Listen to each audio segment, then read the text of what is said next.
My boyfriend broke up with me for the dumbest reason after I supported him for years, but he forgot the house is in my name, and now he's living in his car. Let me preface this by saying I've been with Finn for 6 years. 6 years of what I believed was love, loyalty, and definitely a whole lot of patience.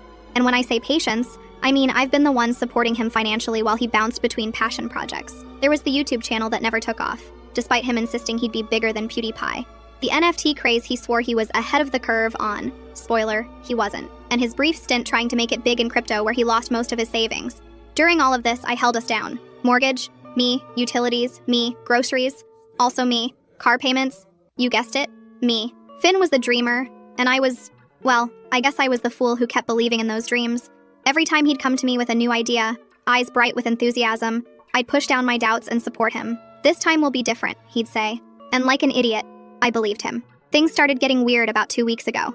Finn began acting distant, spending more time than usual on his phone, and making these odd comments about needing space to grow and finding himself. I didn't think much of it at first. He tends to get philosophical when he's about to start another project, but then he started making these comments about the state of the house, which was new. He'd point out unwashed dishes or unfolded laundry with this weird, judgmental tone I'd never heard from him before.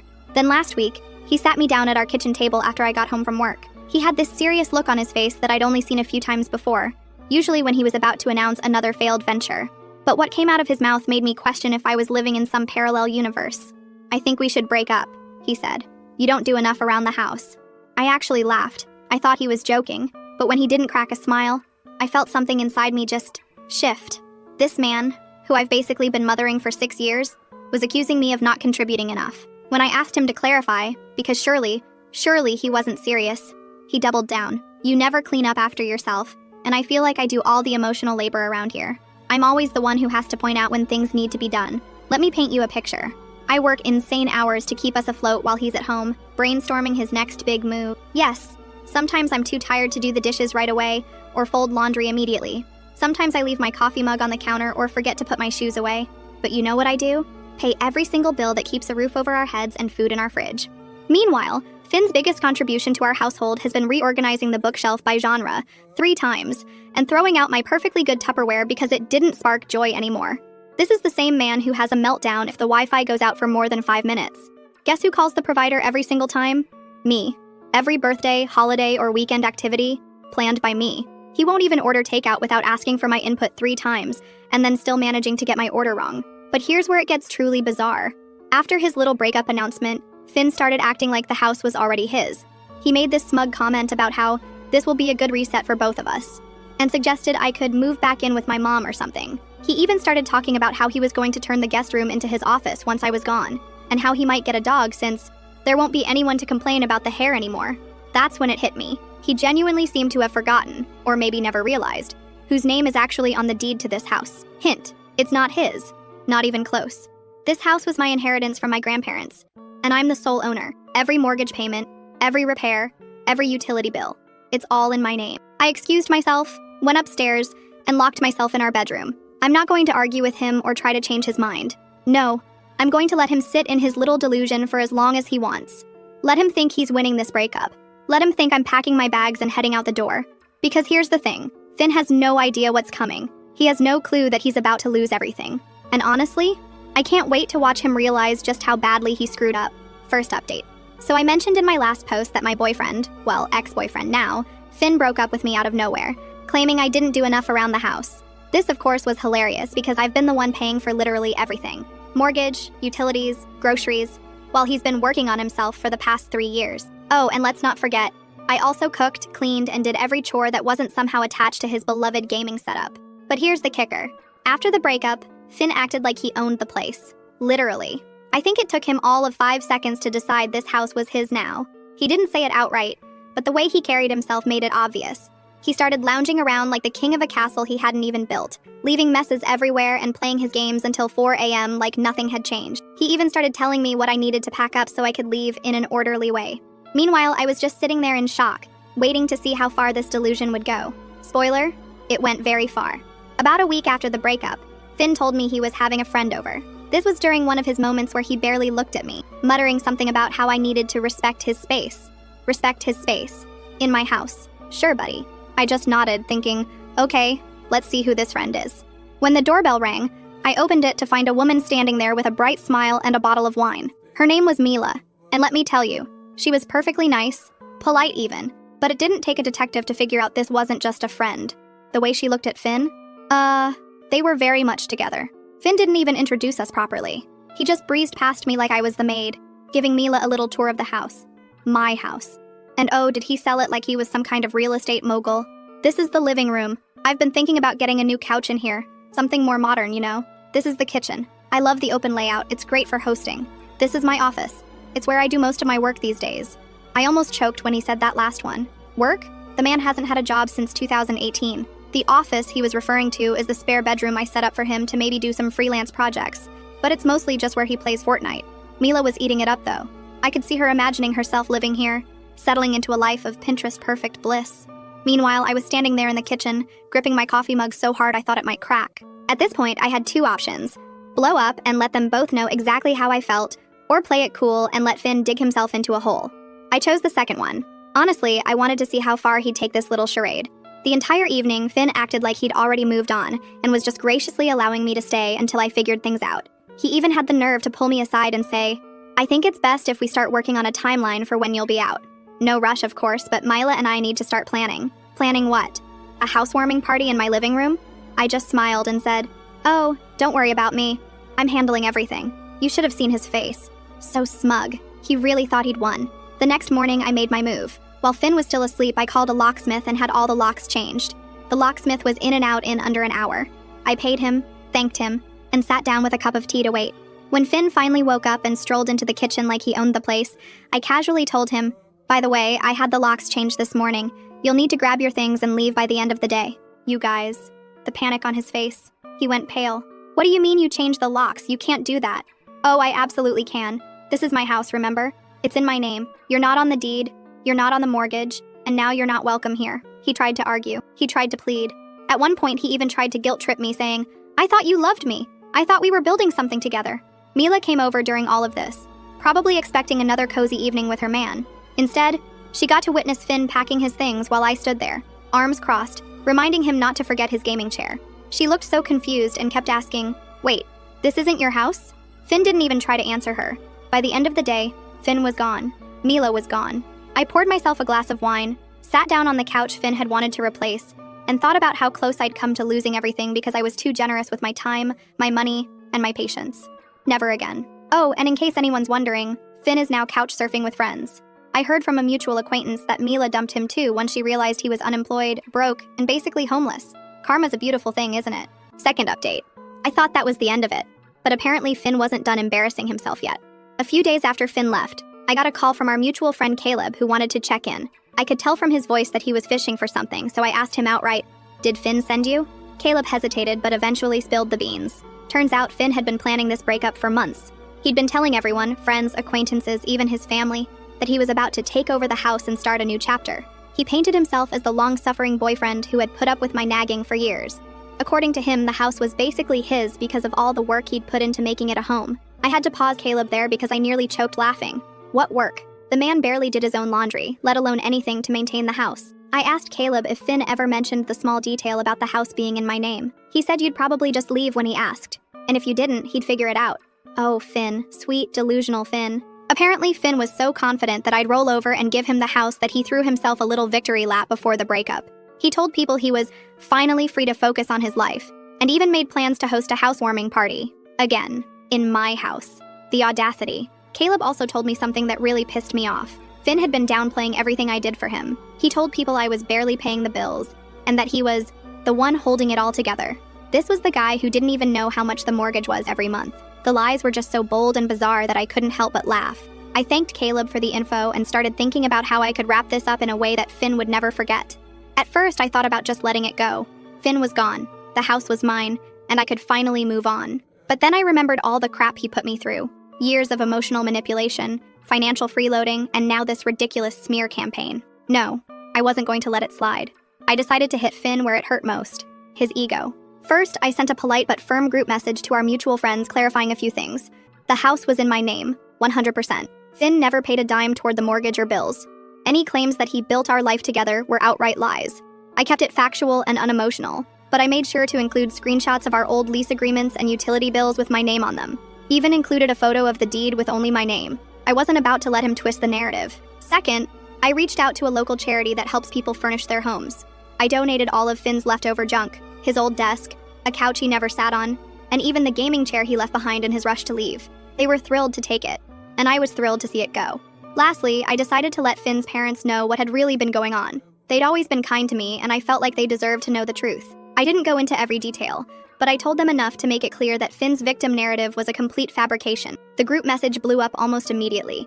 Most people were shocked but supportive, saying they had no idea Finn was spinning such a ridiculous story. A few of his closer friends tried to defend him, saying he was going through a lot, but I shut that down quickly. We all go through things, I said, but that doesn't give you the right to lie and steal. Finn, of course, found out about the message and called me furious. He accused me of ruining his life and said I had no right to air our dirty laundry. I told him calmly that he'd been doing that himself for months. I just corrected the record. Then I hung up and blocked him. As for his parents, they were horrified. They apologized profusely and said they had no idea Finn had been treating me so poorly. His mom even offered to pay me back for some of the bills he racked up, but I declined. I wasn't interested in money. I just wanted them to know the truth. The real cherry on top came a few weeks later when I ran into Mila at a coffee shop. She approached me, clearly embarrassed, and apologized for getting involved. She said Finn had lied to her about everything, including how the house situation was mutual. Then she told me the funniest thing I've heard all year. Finn was living in his car. Apparently, none of his friends wanted to take him in after learning the truth, and his parents weren't interested in bailing him out either. He'd burned too many bridges, and now he was reaping the consequences. I don't wish homelessness on anyone, but in this case, I can't say I feel too bad. He made his bed, or in this case, his back seat, and now he has to lie in it. Third update. So remember how I mentioned Finn wasn't done trying to get his house back? Well, grab your popcorn because this story just got even more ridiculous. Last week, I was having lunch with my sister Nora when she started acting weird. She kept checking her phone and giving me these strange looks, like she wanted to tell me something but couldn't figure out how. Finally, I just asked her what was up. "Don't be mad," she started, which is never a good sign. "But Finn reached out to me last week." I nearly spat out my drink. What? Turns out, Finn has been going around telling everyone who'll listen that we had some sort of verbal agreement about the house. According to him, we were practically married. We weren't. And he'd contributed significantly to the household. He hadn't. But here's the real kicker. He asked Nora for money, not just a little money either. He wanted enough to get back on his feet and fight for what's rightfully his. And she gave it to him. Before you grab your pitchforks, let me explain. Nora and I have always been close, and she's usually the smartest person I know. But Finn apparently fed her this sob story about how he'd invested everything in our relationship and was now homeless because of me. He even showed her screenshots of some bills he'd paid years ago, conveniently leaving out the fact that he'd paid them with my money. I felt bad for him, Nora admitted, looking guilty. He was living in his car, and he seemed so sure about everything. He said he just needed enough to get started again. I sat there trying to process this betrayal. "How much did you give him?" $2,000, she mumbled into her coffee. $2,000. I was about to lose it, but then Nora pulled out her phone and showed me their text conversation. As I read through it, I realized something. My sister might be smarter than I thought. See, Nora hadn't just given him the money. She'd made him sign a proper IOU, complete with repayment terms and interest. She'd even gotten him to put his car up as collateral. When I asked her why she went to all that trouble for a small loan, she just smiled. "Because I knew he was full of it," she said. "I wanted proof of exactly how desperate he was getting. Plus, I figured having a document showing he had to borrow money might come in handy later." I could have hugged her right then. But the story gets better. Remember Caleb? Our mutual friend who spilled the beans about Finn's pre-breakup plotting? Well, he sent me screenshots of Finn's social media posts where he's been painting himself as this victim of a calculated gold digger who trapped him in a relationship just to steal his future earnings. Yes, you read that right. He thinks I spent 6 years supporting his unemployed self because I was after his future money. The money he was definitely going to make from all those failed projects I funded. The posts are full of vague accusations about how I manipulated him and took advantage of his trusting nature. According to Finn's new version of events, he was the one who supported me emotionally while I was unstable and unable to maintain healthy relationships. This from the man who once had a 3-hour meltdown because I bought the wrong brand of energy drink. But here's where it gets really interesting.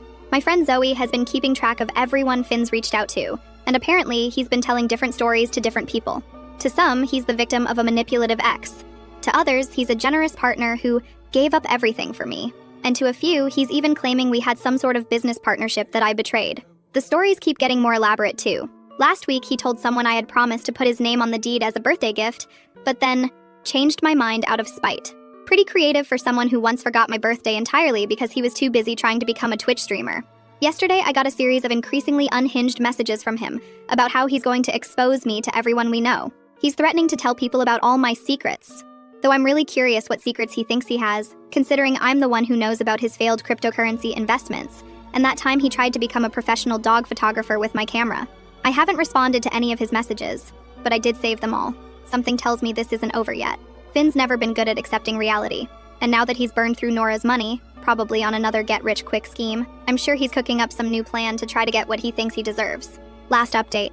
So last Sunday, I was doing my weekly grocery shopping when I literally ran into Finn's mom at the store.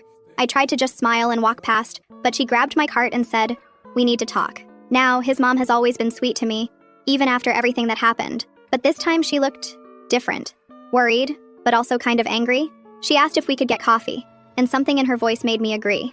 Once we sat down, she took a deep breath and said, "I need to tell you what Finn's been up to, because this has gone too far." Turns out, Finn showed up at his parents' house last week with this elaborate story about how he was getting the house back. According to him, he had evidence that I had somehow tricked him into putting all the bills in my name. He even claimed he had proof that he'd given me cash for the down payment. His mom stopped him right there and reminded him that she and his dad had been there when I bought the house, before Finn even moved in. But Finn just talked over her, going on about how he was building a case and needed to borrow some money to set things right. When his parents refused to give him money, he completely lost it. Started throwing around accusations about how they never supported his dreams and were choosing my side over their own son. His mom looked so tired as she told me this. "He's not the boy I raised," she said.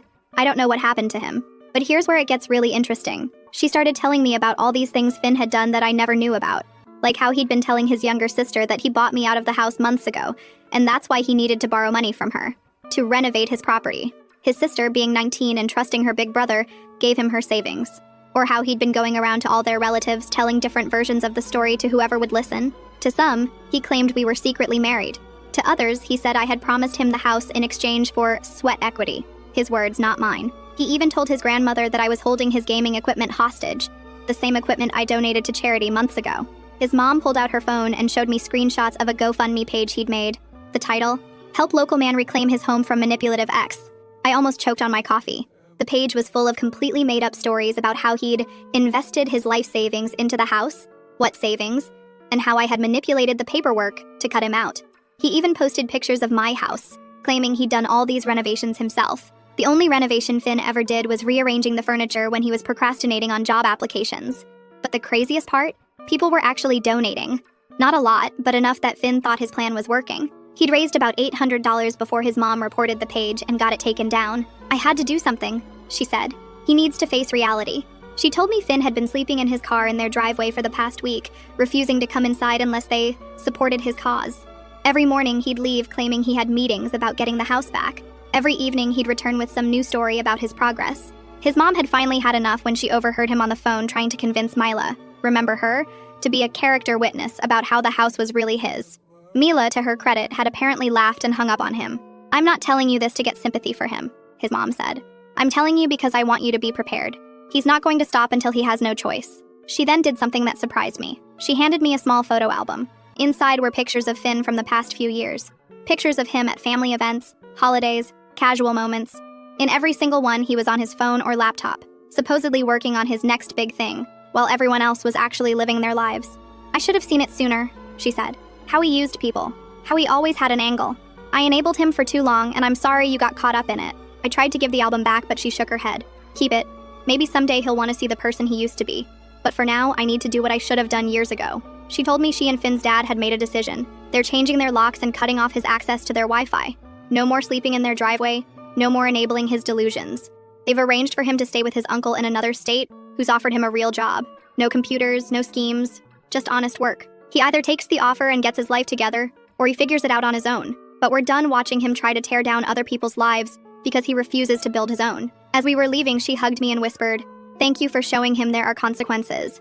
I just wish he'd learn from them." I watched her walk away and felt this weird mix of emotions. Relief that his own family finally sees him for who he is, sadness for the person he could have been,